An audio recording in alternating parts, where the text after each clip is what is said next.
आधा कृष्ण चरण कमलेभ्यो नमः।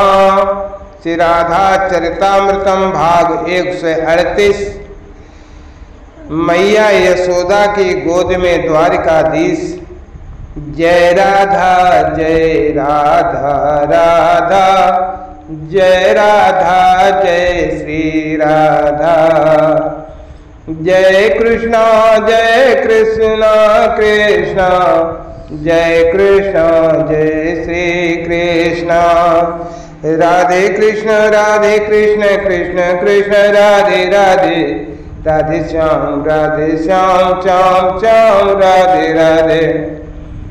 महर्षि शांडिल्य वज्रनाभ को समझाते हुए कहते हैं कि अनंत आकाश में हर दिन हर रात कहीं न कहीं चंद्र ग्रहण और सूर्य ग्रहण पड़ता ही रहता है। ज्योतिष भी कहता है कि राहु छाया पुत्र है, यानी छाया से प्रकट है। राहु सूर्य और चंद्र के बीच में पृथ्वी की छाया पड़ती ही रहती है।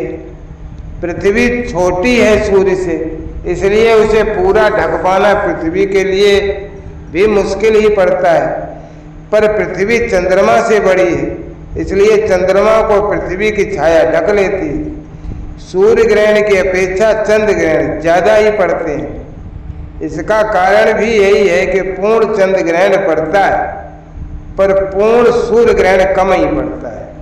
और जब पूर्ण सूर्य ग्रहण पड़ता है तब ज्योतिष का कहना है कि जहाँ यह दिखाई दे उस स्थान पर उसका प्रभाव अच्छा या बुरा होता ही है। ये जो विषय है वो गणितज्ञों के शोध का विषय है, क्योंकि शुद्ध गणित है, ये कोई अंधश्रद्धा नहीं है। कहते हैं कि पूर्ण सूर्य ग्रहण जब पड़ता है तो उसका प्रभाव पृथ्वीवासियों को भुगतना पड़ता है। पूर्ण सूर्य ग्रहण यानी दिन में ही अंधकार हो जाए और तारे भी दिखने लगे, तब पृथ्वी की छाया ने सूर्य को ढक दिया। कहते हैं इस तरह के ग्रहों में कोई भी घटना घटती है तब पृथ्वी पर महामारी या भीषण युद्ध या कुछ दैवी आपदाएं बड़े पैमाने पर होती हैं। साधक चाहें तो महाभारत के युद्ध को इस सूर्य ग्रहण से जोड़कर देख भी सकते हैं कि ज्योतिष तो इसी तरह महाभारत के संग्राम को देखता है कि खग्रास पूर्व सूर्य ग्रहण पड़ा था तभी महाभारत हुआ था। अच्छा, ज्योतिष शास्त्र ये भी कहता है कि चंद्र ग्रहण के समय काशी वाराणसी की गंगा में स्नान करने से पुण्य फल की प्राप्ति होती है, और सूर्य ग्रहण के समय कुरुक्षेत्र में स्नान करने से पुण्य फल की प्राप्ति होती है। और हाँ, ज्योतिष ये भी कहता है कि ग्रहण पड़ रहा है, पर अगर आपके यहाँ वह ग्रहण दिखाई नहीं दे रहा तो उसका कोई असर आप पर होने वाला नहीं है। आज का युग पूरी तरह मनमानी पर चलने वाला युग है। शास्त्र की बातें हमें माननी नहीं है। पाश्चात्य का प्रभाव हर क्षेत्र में दिखाई दे रहा है। यहाँ तक कि अध्यात्म में भी पाश्चात्य का दखल स्पष्ट दृष्टिगोचर हो रहा है। ऐसे युग में भी सूर्य ग्रहण के समय लाखों लोग कुरुक्षेत्र में स्नान के लिए जाते हुए दिखाई देते हैं। काशी वाराणसी में चंद्र ग्रहण के समय लाखों लोग स्नान करते हैं। तो आज से 5500 वर्ष पहले जब मात्र हम सनातन धर्मावलंबी थे, अन्य ये तथाकथित इस्लाम या ईसाई ये तो जन्मे भी नहीं थे, तब कितनी भीड़ रही होगी कल्पना करो। साधकों, मैं ज्योतिष का ज्ञाता नहीं हूँ, ना अच्छा गणितज्ञ ही हूँ, पर मुझे लगा कि सूर्य ग्रहण के समय और आज से 5500 वर्ष पहले ये का दृश्य कैसा होगा भावना कर रहा था। भावना को आप कल्पना भी कह सकते हैं, मुझे कोई आपत्ति नहीं है, पर मेरा चिंतन खूब हो रहा है। आप लोग इस राधा चरितामृत से कितना लाभ ले रहे हो मुझे नहीं पता, पर मुझे भरपूर लाभ मिल रहा है। मेरा अंतःकरण पवित्र हो रहा है और श्री राधा रानी जी की पावन चरित्रों का चिंतन करते हुए मैं जब लिखता हूँ तब मेरी आंखें सहज बरसने लगती हैं। उस समय जो आनंद आता है मैं उसे बता नहीं सकता। उसी आनंद के लिए मैं ये लिखता हूँ। अब चलिए कुरुक्षेत्र महल से देखिए ना, मनसुख कहाँ गया, इस भीड़ में कहाँ खो गया। हे वज्रनाभ, मेरे पास फिर आ गए थे नंदराय जी। अब तो ब्रह्म मुहूर्त की बेला होने जा रही है, वो कहाँ गया। पौर्णमासी माता को मैं क्या जवाब दूंगा कि उनके लाडले मनसुख को हमने कुरुक्षेत्र लाकर खो दिया। वज्रनाभ, मैं ध्यान में बैठ गया था, पर नंदराय ने मुझे ध्यान से उठा दिया। कितने भोले हैं ये नंद जी, कोई बालक तो नहीं है मनसुख, आ ही जाएगा। श्रीदामा, मधुमंगल, तोक, भद्र ये सब सखा भी जग गए थे। मनसुख नहीं है, ये बात सबने सुन ली थी। बाहर जाकर देखा भी, बहुत भीड़ थी, कोलाहल बहुत था। राजा और बड़े बड़े नगर के व्यापारी रथ इत्यादि में बैठकर आ रहे थे और सामान्य वर्ग था, वो पैदल ही चल रहे थे। नंदराय को बेचैन देखा तो मैं भी उनके साथ बाहर आ गया, शिविर से बाहर। देखिए ना कहाँ गया होगा। श्रीदामा थोड़ी दूर तक देखकर भी आए, पर कहीं अता पता नहीं है मनसुख का। तभी मेरी आंखें एकाएक ठहर गई उस रूप पर। भीड़ को चीरते हुए वो आ रहे थे, उनके आगे मनसुख था।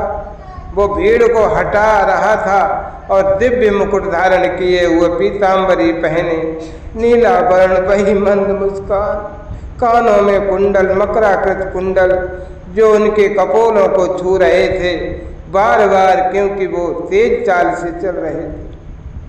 मैं जोर से बोल पड़ा, नंदराय। मैं जोर से बोल पड़ा, नंदराय देखो वो सामने आ रहा है तुम्हारा कन्हैया।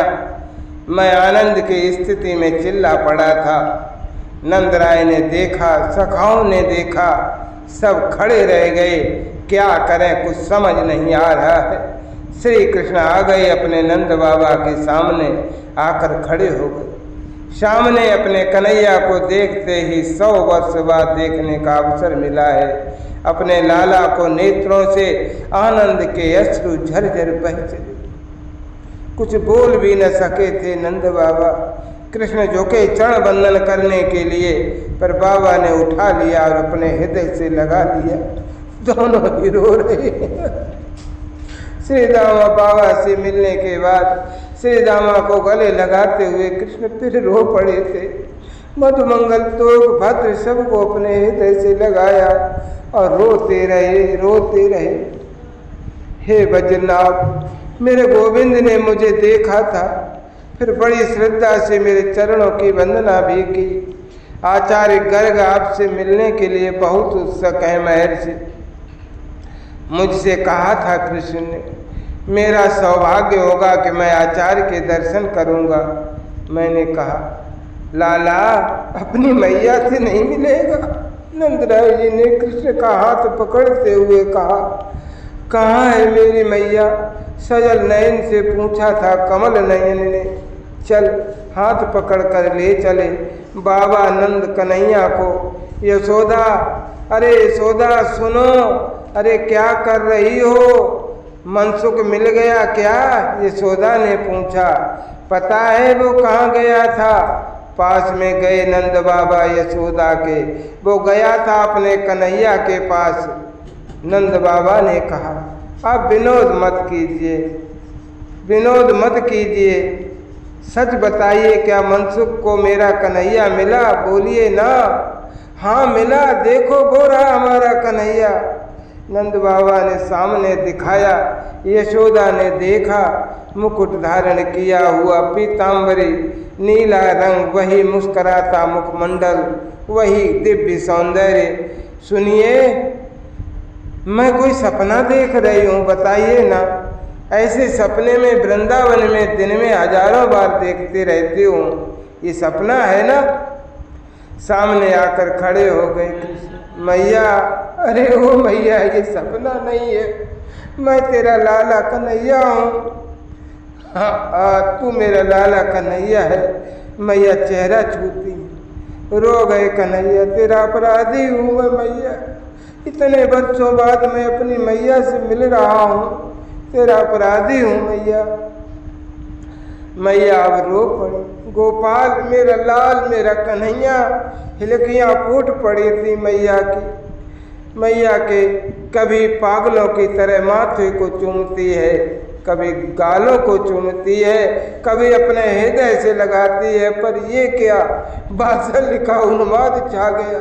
एकाएक मैया यशोदा में अपने कन्हैया को पकड़कर गोद में बिठा ली। वात्सल्य चरम पर पहुंच गया था, इसलिए बच्च से दूध की धार बहने लगी यशोदा मैया के। जैसे कोई योगी समाधि को प्राप्त करता है, ऐसे ही मानो वात्सल्य की ऊंचाई पाली यशोदा मैया। लाला कन्हैया एक बात कहूँ, गालों को चूमते हुए बोली। क्या मैया? बोल मैया, क्या कहना है? लाला, अब जीने की इच्छा नहीं है। अब तक थी, सोच रही थी कि तुझे एक बार देख लूं, देख लिया। तुझे अब जीना नहीं चाहती मेरे गोपाल। अब तेरे मैया कुछ मत बोल। अपनी उंगली मैया के मुख में रखते हुए रो पड़े कन्हैया। मैया, मेरे जीवन में वात्सल्य रस भरने वाली तू ही है मेरी माँ।